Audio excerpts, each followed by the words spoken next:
Good afternoon guys. So ngayon nandito pala tayo ngayon sa sa Lumiap, Divisoria sa project ng JMD.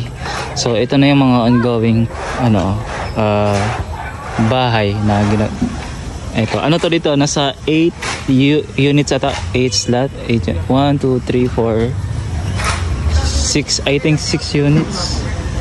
So 6 units to dito, pero ito lahat sold out na to lahat dito. Ito.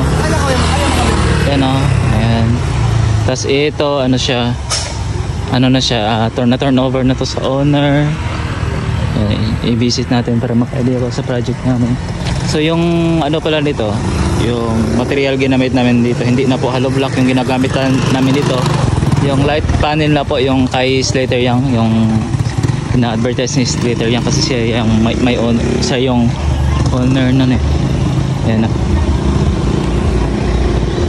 Tapos yan na kasi yun ngayon yung modern construction technology sa walling material, unlike yung traditional hollow block, kasi mas marami siyang advantages. Na siya, earthquake proof na siya, waterproof, soundproof, tapos lightweight lang siya. Yan, tapos fire resistant din. So ito din isa sa turnover na rin sa project ng JMD. So yun nasa ilang lato. Meron pa I think dito bakante, pero ito may owner na din to dito.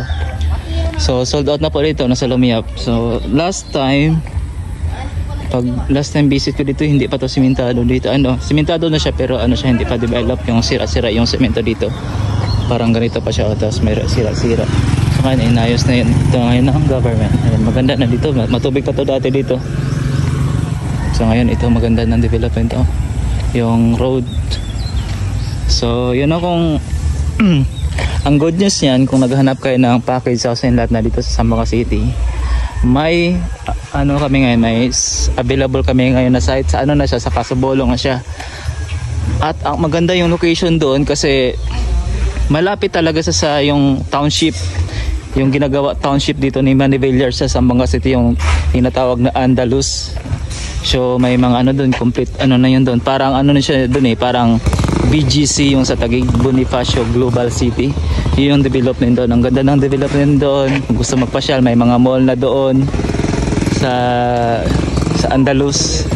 May mga restaurants, may hotel. Yun, malapit din yun sa airport, Mercedes, tsaka sa yung pinakamalaking mosque sa Pilipinas, yung sa Big Grand Mosque. So yun, kung gusto niyo manirahan doon, idea talaga dun sa inyo. So kung for more details, paki-message nyo lang po ako para maibigay ko po yung details at yung exact locations doon kahit sa Google Google Map yung doon. So at least magka-idea kayo. So ito yung ginagamit namin, magka-idea kayo sa light panel. Na siya, 2 feet by 8 feet na yung size niya. So pwede din siya pang fence, hindi lang siya pang bahay residential.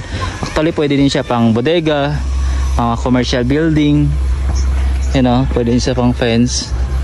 Ito na yung bagong office ng JMD ngayon, yung sa bodega. Yan, ito na yung tinatayong bagong office ng JMD. Yan, ang ganda ganda ng design. So kung mag-visit kayo dito sa office, message nyo lang po ako para matulungan na ma-assist ko po kayo papunta dito para mag-assist din sa mga project. Yan. So for more information, paki-message nyo lang po ako dito sa page, kasi dito ko upload. So yun lang, sayang dito sold out na dito. So pero ngayon meron tayong mas magandang location at papunta na din ang development ngayon doon sa East Coast banda na ngayon development. So yun, mas maganda kayo doon, makakuha na kayo ng slot kasi limited lang din yung slot doon.